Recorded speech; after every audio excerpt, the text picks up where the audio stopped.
Hi, class. I can't believe it's already week 7. You're doing great. Make sure you turn things in. If you haven't turned something in yet, it's not too late.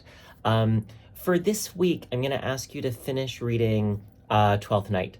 And what I'm going to ask you to do is answer a question about the ways in which the literary ambiguity of Toni Morrison's recitative lines up with or does different work than the ambiguity around gender in Twelfth Night. And there's a very interesting thing where, as readers of recitative, we, the readers, never know which character is white and which character is black, even though we know it has meaning. In Twelfth Night, the characters on stage experience ambiguity. They're not sure which character is which, but we as an audience know. And so that creates a kind of humor for us as the audience because the characters on stage are unable to tell the difference between the genders of two of the characters. And so I'm going to ask you a question about that, which will be due at the end of this week. I do want to say about recitative, and I apologize that the hypothesis did not work the second time. I don't understand why. If I do another social annotation, I'll use a Google Doc so that I'll be sure that it works, even though I like to stay inside of Blackboard. But I want to say, with the ways that you're writing about recitative, a lot of people are still kind of assuming that our job is to know which character is white and which character is black, or that Morrison knows, she just won't tell us. And that's not really the case. And this is what literature can do that life cannot. And the reason I'm so focused on this in a class that's called Introduction to Literature is because literary ambiguity allows us to rethink the world because things can happen in stories that aren't possible in real life. So Morrison, in writing Twyla and Roberta as being of different races, but coding them so that we never know which one is which, but making us think, oh, is that how I understand what white people are like? Oh, is that how I understand what black people are like?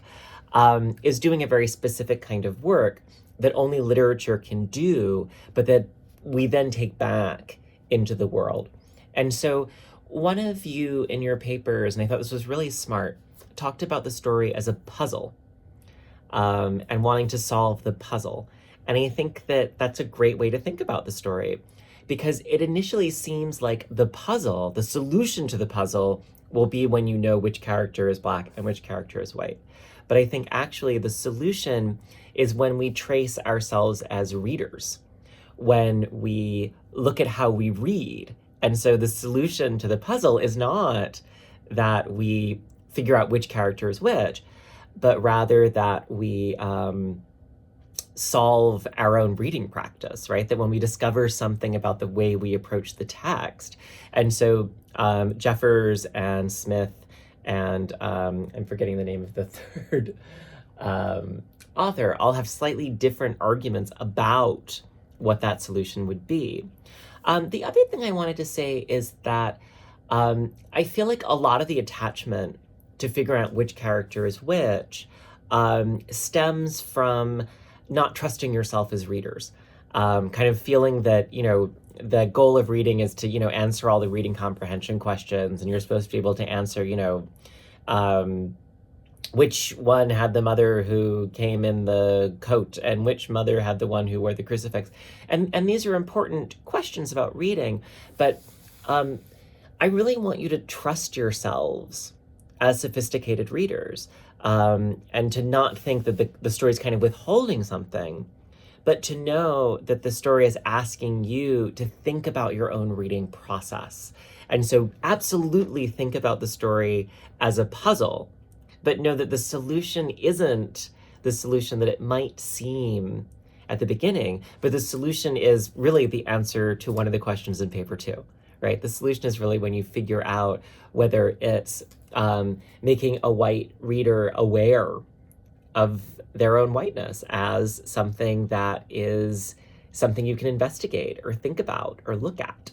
whether it's making the reader aware of how they read for racial codes. How did they understand kind of the depiction of blackness and whiteness in the text? Or how Maggie acts as the oppressed figure, right? That as Twyla and Roberta are fighting for position, for friendship, for security, that a character like Maggie, who has disabilities,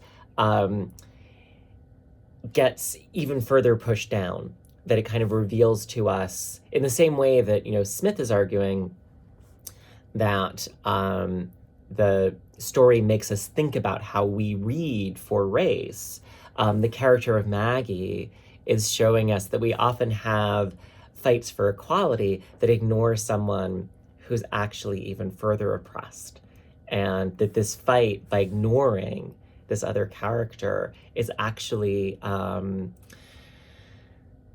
of excluding them from humanity, right? It's kind of pushing them outside of who we consider worth paying attention to. And that Morrison, in focusing on Maggie, particularly that final line, "Oh my God, what happened to Maggie?"